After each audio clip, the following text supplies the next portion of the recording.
الحمد لله رب العالمين والصلاة والسلام على أشرف الأنبياء والمرسلين وعلى آله وأصحابه أجمعين.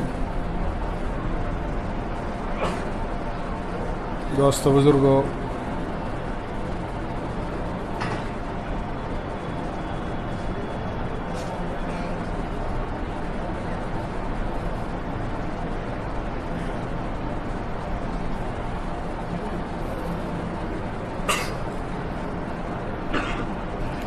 جو نمازیں میں نے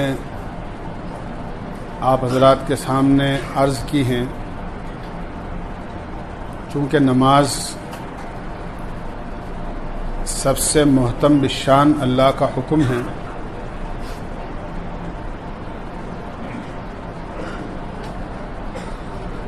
اسی وجہ سے جتنی اقسام اور جتنی قسمیں نماز کی بیان کی گئی ہیں شریعت میں، اتنی کسی عمل کی بیان نہیں کی گئی. فرض ہیں، واجب ہیں، سنت مؤکدہ ہیں، سنت غیر مؤکدہ ہیں، نوافل ہیں. پھر نوافل کے اندر بھی تہجد ہے، اشراق ہے، چاشت ہے، اوابین ہیں، صلاۃ الحاجت ہے اگر کوئی ضرورت پیش آ جائے، چاند گرہن ہو جائے تو چاند گرہن کی نماز ہے جس کو صلاۃ خسوف کہتے ہیں، سورج گرہن ہو جائے تو سورج گرہن کی نماز ہے جس کو صلاۃ کسوف کہتے ہیں، کوئی غلطی اور گناہ ہو جائے تو صلاۃ التوبہ ہے، کوئی نعمت اللہ کی طرف سے مل جائے تو صلاۃ الشکر ہے. نماز کی بہت قسمیں ہیں، اسی لیے علماء نے لکھا ہے جس کی نماز جتنی جاندار ہوگی اس کی زندگی اتنی ہی شاندار ہوگی. جس کی نماز اچھی ہو گئی اس کی زندگی اچھی ہوگی. اس لیے نماز کو پڑھنا اور نماز کو جاندار بنا کر پڑھنا، اس طرح کہ جب 2 رکعت نماز پڑھ کر یہ مسلمان اللہ کے سامنے ہاتھ اٹھائے تو اللہ تعالیٰ اس کے ہاتھوں کو خالی واپس نہ کرے.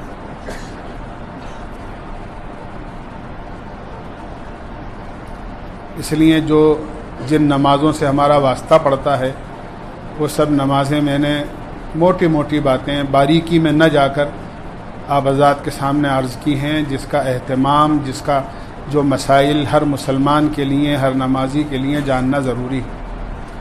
اسی طرح ایک آخری نماز ہوتی ہے جس کو نماز جنازہ کہتے ہیں. نماز جنازہ فرض کفایہ ہے. فرض کفایہ کا مطلب یہ ہے کہ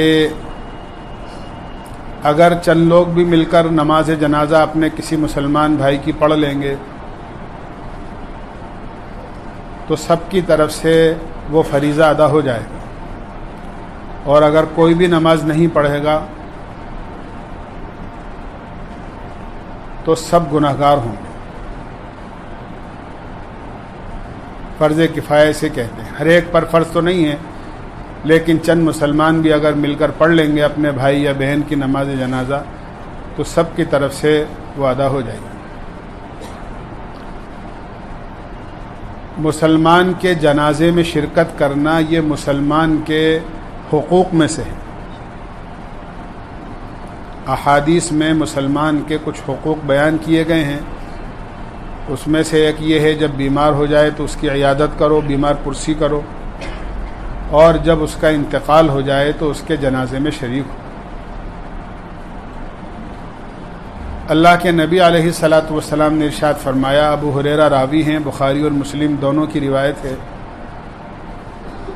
کہ جو مسلمان اپنے کسی مسلمان بھائی کی جنازے کی نماز پڑھتا ہے اللہ تعالیٰ اس کو 1 قیرات ثواب دیتے ہیں، اور جو آدمی نماز کے بعد دفن تک شریک رہتا ہے اور مٹی دے کر واپس آتا ہے، فرمایا اس کو 2 قیرات ثواب ملتا ہے. صحابہ نے پوچھا اے اللہ کے نبی قیرات کی مقدار کیا ہے؟ اللہ کے نبی علیہ الصلاۃ والسلام نے ارشاد فرمایا قیرات احد پہاڑ سے بڑا ہوتا ہے، احد پہاڑ سے بڑا ہوتا ہے۔ مدینہ منورہ میں پہاڑ ہے جس کو احد پہاڑ کہتے ہیں، جہاں جنگ احد اور غزوہ احد ہوئی ہے، آپ نے فرمایا کہ قیرات اس سے زیادہ بڑا ہوتا ہے۔ تو اپنے مسلمان بھائی کے جنازے میں شرکت کرنا بہت بڑے اجر و ثواب کی چیز ہے۔ اللہ کے نبی علیہ الصلاۃ والسلام نے ارشاد فرمایا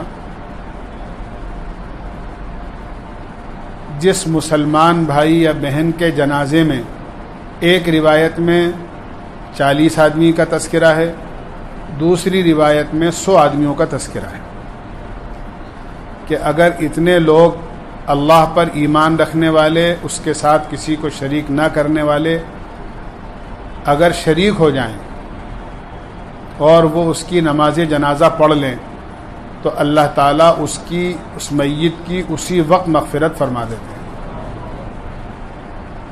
ابھی وہ دفن نہیں ہوا، قبر میں نہیں گیا، اللہ اسی وقت اس کی مغفرت فرما دیتے ہیں۔ اس لیے جنازے میں شرکت کرنا چاہیے جہاں تک ممکن ہو، خاص طور سے جن سے تعلق ہے ان کے جنازوں میں شریک ضرور ہونا چاہیے۔ ہارون رشید کے ایک بیٹے بہت نیک تھے، انہوں نے عربی کا ایک شعر کہا ہے وَإِذَا حَمَلْتَ عَلَى الْقُبُورِ جَنَازَةً فَاعْلَمْ بِأَنَّكَ بَعْدَهَا مَحْمُولٌ۔ جب کسی جنازے کو قبرستان لے کر جایا کرو تو ذرا یہ بھی سوچا کرو کہ جس طرح آج ہمارے بھائی کو ہم کندھے پر لے کر آئے ہیں، ایک دن اسی طرح ہمارا جنازہ بھی کوئی قبرستان لے کر جائے گا۔ لقمان حکیم نے اپنے بیٹے کو جو نصیحتیں فرمائی ہیں ان میں ایک نصیحت یہ بھی تھی کہ بیٹا جنازوں میں شرکت کیا کرو اور تقریبات میں اور شادیوں میں شرکت کم کیا کرو، اس لیے کہ شادیاں اور تقریبات غفلت پیدا کرتی ہیں اور جنازوں میں شرکت سے آخرت کی یاد تازہ ہوتی ہے۔ بہرحال جہاں تک ممکن ہو مسلمان کے جنازے میں شرکت کرنا چاہیے، نماز پڑھ کر آ جائے یا اللہ توفیق دے اس سے آگے کی تو دفن تک شریک رہنا چاہیے اور مٹی دے کر آنا چاہیے، یعنی اخیر تک شریک رہیں۔ روایت میں آتا ہے قیامت کے میدان میں ایک بندہ اللہ کے سامنے لایا جائے گا اور میزان میں اس کی نیکیاں بھی رکھی جائیں گی اور برائیاں بھی رکھی جائیں گی۔ برائیاں بھاری ہو جائیں گی، نیکیاں ہلکی پڑ جائیں گی، اور اس آدمی کو اپنی ہلاکت کا یقین ہو جائے گا۔ اچانک ایک تھیلی آ کر اس کی نیکیوں کے پلڑے میں گرے گی جس سے نیکیوں کا پلڑا وزنی ہو جائے۔ جب یہ اس کے قریب جا کر دیکھے گا تو اس میں چند مٹھی مٹی ہوگی۔ یہ پوچھے گا یہ کیسی مٹی ہے؟ تو اس سے کہا جائے گا کہ تو نے اپنے مسلمان بھائی کے جنازے میں شرکت کر کے اس کی قبر پر مٹی ڈالی تھی، اس لیے آج اس کا اجر و ثواب اور وہ مٹی تیری نیکیوں کے پلڑے کو وزنی کرنے میں کام آئی۔ تو اگر شریک ہوں اخیر تک تو یہ بہت اچھی بات ہے۔ بہرحال جنازے کی نماز بھی ایک نماز ہے، اور اس کا طریقہ یہ ہے کہ جب جنازہ تیار ہو کر آ جائے تو صفیں بنائی جائیں، اور بہتر یہ ہے کہ 3 یا 5 یا 7 طاق عدد جس کو کہتے ہیں صفیں بنانی چاہیے۔ حتیٰ کہ لوگ اگر کم بھی ہیں تو بھی علماء نے یہاں تک فرمایا ہے کہ اگر 7 آدمی ہیں تو ایک کو امام بنا دو، 3 کو اگلی صف میں کھڑے کر دو، اور 2 کو اس کے پیچھے کھڑا کر دو، اور 1 کو اس کے پیچھے کھڑا کر دو۔ اس طرح 3 صف بنا لو اگر آدمی کم بھی ہیں، اور زیادہ ہیں تو بھی اس کا دھیان رکھنا چاہیے۔ لیکن یہ کوئی فرض اور واجب نہیں ہے۔ جب زیادہ لوگ ہوتے ہیں تو کبھی یہ عدد بن جاتا ہے، کبھی نہیں بنتا۔ بہرحال طاق عدد کا 5 ہے، 3 ہے، 7 ہے، 9 ہیں، اس طرح صف بنانی چاہیے، زیادہ بہتر اچھی بات یہ ہے۔ نماز پڑھانے کا سب سے بڑا حقدار وہ ہے جو قریبی رشتہ دار ہیں۔ اگر کسی کا انتقال ہوا ہے اور گھر میں کوئی ایسا پڑھا لکھا آدمی ہے، باپ کا انتقال ہوا، بیٹا حافظ قرآن ہے، عالم ہے، یا بیٹے کا انتقال ہوا، باپ اس صلاحیت کا ہے، بھائی کا انتقال ہوا، بھائی اس صلاحیت کا ہے، پوتا ہے، نواسا ہے، جو قریبی لوگ ہوتے ہیں اگر وہ پڑھے لکھے ہیں تو وہ زیادہ حقدار ہیں اور انہی کو نماز پڑھانی چاہیے، ورنہ محلے کے امام ہیں یا جس کو اس کے ولی اجازت دیں وہ نماز پڑھا دے۔ جب صفیں بن جائیں تو اور جنازہ تیار ہو کر آ جائے تو تاخیر نہیں کرنا چاہیے، بلکہ نماز جنازہ جلدی پڑھ کر اپنے بھائی کو جلدی دفن کر دینا چاہیے۔ جنازے کی نماز کی نیت اس طرح کرنی چاہیے، نیت کرتا ہوں میں، اصل میں یہ جنازے کی جو نماز ہے یہ میت کے لیے دعا ہے اصل، اسی لیے اس میں رکوع اور سجدہ نہیں ہوتا ہے، یہ حقیقت میں دعا ہے، اسی لیے نیت اس طرح کی جاتی ہے، نیت کرتا ہوں میں نماز جنازہ کی، دعا واسطے اس میت کے اور پیچھے امام کے منہ میرا کعبہ شریف کی طرف، اور اللہ اکبر کہہ کر امام کے ساتھ اپنے دونوں ہاتھوں کو جس طرح نیت باندھتے ہیں فرض نماز کی، اس طرح ہاتھ اٹھا کر اور نیت باندھنا چاہیے۔ پہلی تکبیر کے بعد میں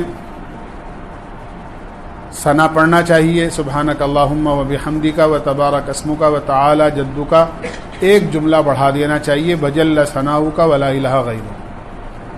جو نماز میں ثنا پڑھی جاتی ہے وہ پڑھ لو، اور اگر چاہو تو ایک جملہ اور بڑھا دو بجل ثناؤک کہہ کے۔ اس کے بعد دوسری تکبیر امام کے ساتھ کہی جائے گی لیکن ہاتھ نہیں اٹھائے جائیں گے، کھڑے کھڑے، اور اس کے بعد جو نماز والا درود ہے وہ پڑھا جائے گا۔ اس کے بعد پھر تیسری تکبیر کہی جائے گی، اور تیسری تکبیر کے بعد میں اگر میت بالغ کی ہے، چاہے مرد ہو یا عورت ہو، بڑا جنازہ ہے چاہے مرد کا ہو یا عورت کا ہو، تو اس کے لیے جو دعا ہے وہ یہ دعا پڑھی جائے گی، اللہم اغفر لحینا و میتنا و شاہدنا و غائبنا و صغیرنا و کبیرنا و ذکرنا و انثانا، اللہم من احییتہ منا فاحیہ علی الاسلام ومن توفیتہ منا فتوفہ علی الایمان۔ یہ دعا عموماً کتابوں کے اندر ہے، یہ پڑھنا چاہیے۔ اس کے علاوہ اور بھی دعائیں ہیں، جو بھی دعا یاد ہو آدمی کو پڑھ لینا چاہیے۔ لیکن اگر جنازہ کسی نابالغ کا ہے، اگر بچہ ہے تو یہ دعا پڑھنی چاہیے، اللہم اجعلہ لنا فرطا واجعلہ لنا اجرا وذخرا واجعلہ لنا شافعا ومشفعا۔ اور اگر کوئی بچی ہے، نابالغ ہے، تو تھوڑے سے الفاظ بدلے جائیں گے اسی دعا میں، اللہم اجعلہا لنا فرطا واجعلہا لنا اجرا وذخرا واجعلہا لنا شافعا ومشفعا۔ یہ چھوٹی بچی نابالغ کی دعا ہے۔ جب یہ دعا پڑھ لی جائے تو چوتھی تکبیر کہی جائے گی امام صاحب کے ساتھ میں، اور پھر اس کے بعد میں سلام پھیر دیا جائے گا۔ جنازے کی نماز کھڑے ہو کر پڑھنا، اسی طرح چاروں تکبیریں، یہ فرض کے یعنی چاروں تکبیریں 4 رکعت کی جگہ ہیں۔ باقی جو چیزیں جنازے کی نماز میں پڑھی جاتی ہیں، ثنا ہے، درود شریف ہے، دعا ہے، یہ سب چیزیں مسنون ہیں۔ اگر کسی کو یاد بھی نہ ہو تو وہ سبحان اللہ الحمدللہ بھی پڑھ لے گا، یا اللہم اغفر للمؤمنین والمؤمنات والمسلمین والمسلمات الاحیاء منہم والاموات بھی پڑھ لے گا تو بھی کافی ہو جائے گا۔ بہرحال اس میں جتنی چیزیں پڑھی جاتی ہیں وہ سب مسنون ہیں، اگر کسی نے کسی وجہ سے نہیں پڑھی ہیں تو نماز جنازہ ہو جائے گی۔ البتہ چاروں تکبیریں اور قیام یہ چیزیں ضروری ہیں، اس طرح نماز جنازہ پڑھنا چاہیے۔ جنازے کی نماز میں ایک بڑی کوتاہی جو ہم سے ہوتی ہے اس کا ہمیں دھیان رکھنا چاہیے۔ اس سے پہلے میں چند باتیں عرض کر دوں۔ یاد رکھیے، کسی بھی عمل میں شریعت نے آسانی پیدا کری ہے، نہ خود مسلمان کو کرنے والے کو تکلیف میں ڈالا ہے اور نہ اس کو کسی دوسرے کو تکلیف میں ڈالنا چاہیے۔ اس کا حکم ہے کسی عمل کے ذریعے سے کوئی دوسرا تکلیف میں آ جائے، ایسا نہیں کرنا چاہیے۔ میں مثال کے طور پر عرض کروں، حجر اسود جو بیت اللہ کے ایک کونے پر لگا ہوا ہے، یہ جنت سے آیا ہوا پتھر ہے۔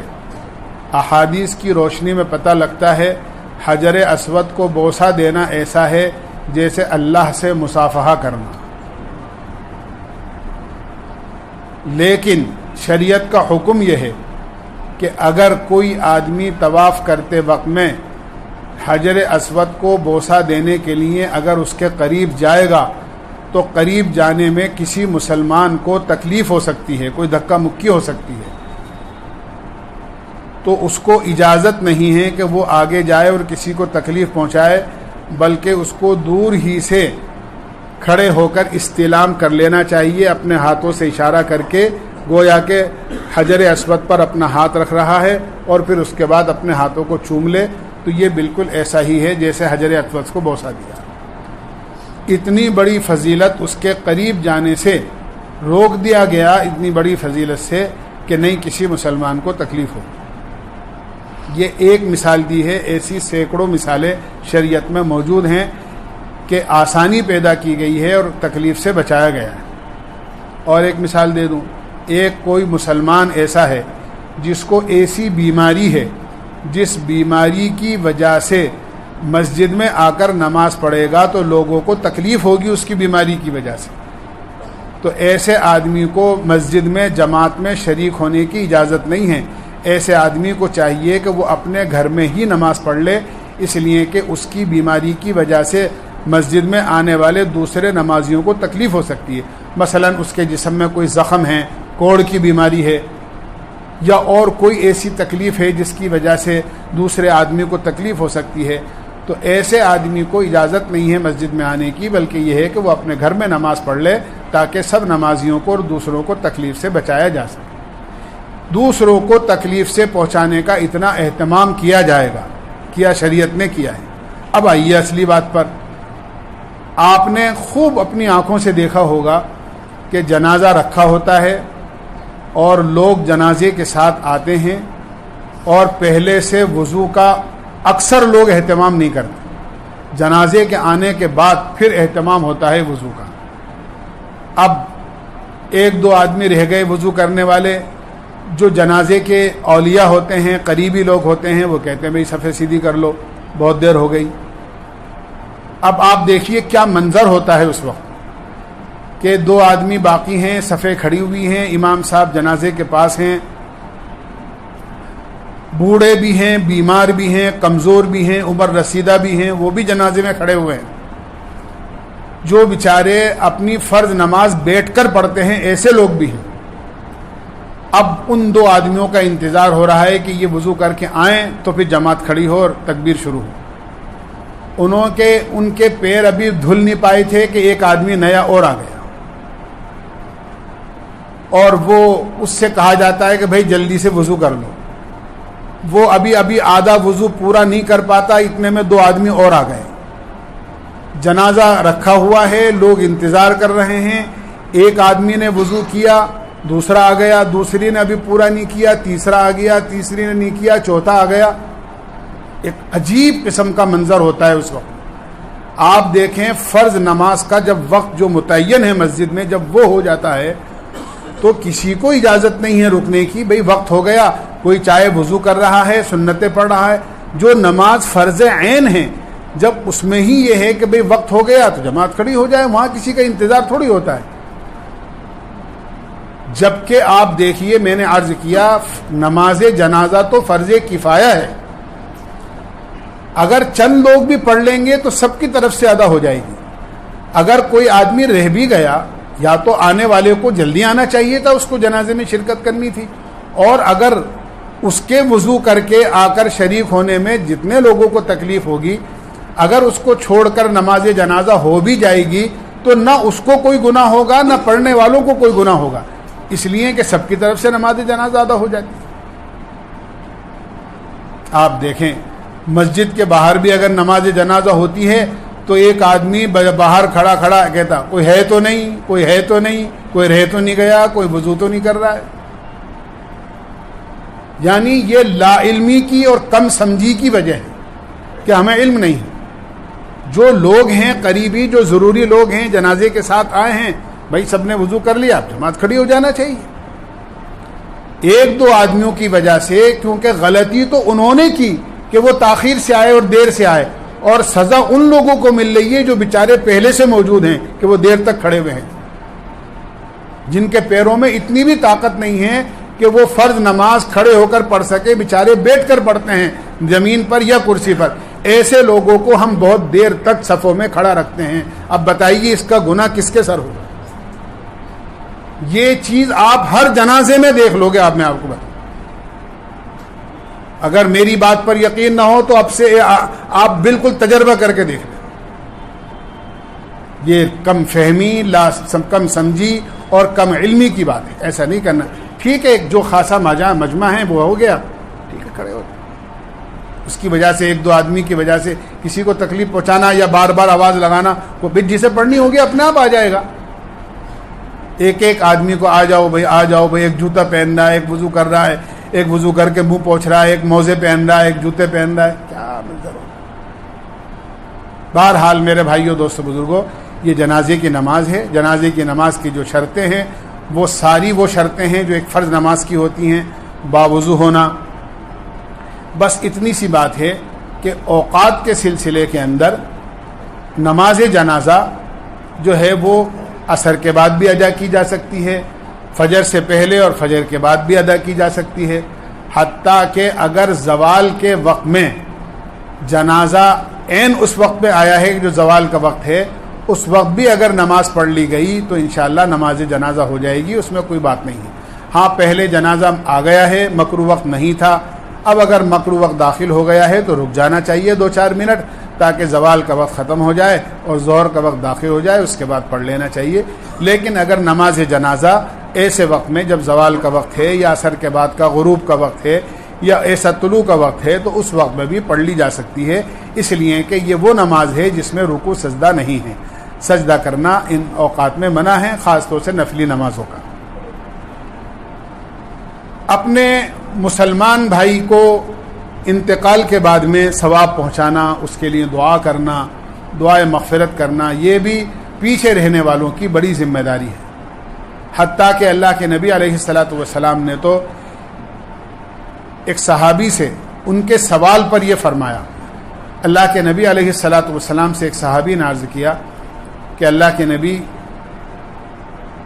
میں اپنے ماں باپ کی ایسی خدمت نہیں کر سکا جیسے کرنی چاہیے تھی، انتقال ہو گیا ان کا، تو کیا اب بھی ان کو خوش کرنے کی یا ان کی خدمت کی ان کے انتقال کے بعد بھی کوئی شکل باقی ہے؟ اللہ کے نبی علیہ السلام نے فرمایا کیوں نہیں. اور پھر آپ نے فرمایا ان کے لیے دعا کرو، صدقہ کرو، ان کو اپنی دعاؤں میں یاد رکھو، ان کو خوب ثواب پہنچاؤ. اگر تم نے اپنے والدین کو ثواب پہنچانے کا صدقے خیرات کے ذریعے سے یا عمل کے ذریعے سے یا قرآن پڑھنے کے ذریعے سے اہتمام کیا تو اللہ تعالیٰ تمہیں پورے فرما برداروں میں داخل کر لے گا. اس لیے اپنے بزرگوں کو جو انتقال کر گئے ہیں، اپنے مسلمان بھائیوں کو انتقال کے بعد میں اپنی دعاؤں میں صدقہ خیرات کے ذریعے سے، قرآن پاک کی تلاوت کے ذریعے سے، ثواب پہنچانے کے ذریعے سے خوب یاد رکھنا چاہیے. بہرحال میں نے یہ باتیں عرض کری ہیں کہ جنازے کی نماز کے لیے وہی شرطیں ہیں جو فرض نماز کے لیے ہوتے ہیں. البتہ وقتوں کے سلسلے میں بہت ساری رعایت ہے. ایک رعایت اور بھی ہے، وہ اسی کا جز ہے جو میں نے عرض کیا کہ اگر ایک آدمی ایسے وقت میں جنازے میں پہنچا ہے کہ جماعت بالکل کھڑی ہو رہی ہے، اگر وضو اس نے کیا تو جنازے کی نماز فوت ہو جائے گی، تو ایسے آدمی کو فوری طور پر کسی بھی دیوار سے جو چونے کی ہو یا کوئی پتھر وغیرہ سے یا کوئی ماربل وغیرہ وہاں ہو، تیمم کر کے جلدی سے اور جنازے کی نماز میں شریک ہو جانا چاہیے. اگرچہ کوئی اور عذر نہیں ہے، پانی بھی موجود ہے اور پانی کو استعمال بھی کر سکتا ہے، لیکن اگر اس نے وضو کیا تو جنازے کی نماز فوت ہو جائے گی، تو ایسے آدمی کے لیے اجازت ہے کہ وہ تیمم کر کے نماز جنازہ میں شریک ہو جائے. یہ نماز جنازہ میں تیمم کر کے شریک ہو سکتا ہے. اب آپ خود سوچیں کہ جب ایک مسلمان کو تیمم کر کے نماز جنازہ میں شرکت کرنے کی اجازت ہے تو پھر اس کے وضو کا انتظار کیسا؟ بہرحال ہمیں اس کا دھیان رکھنا چاہیے کہ ہمارے کسی عمل سے کسی کو تکلیف نہ ہو. اللہ ہمیں عمل کی توفیق نصیب فرمائے.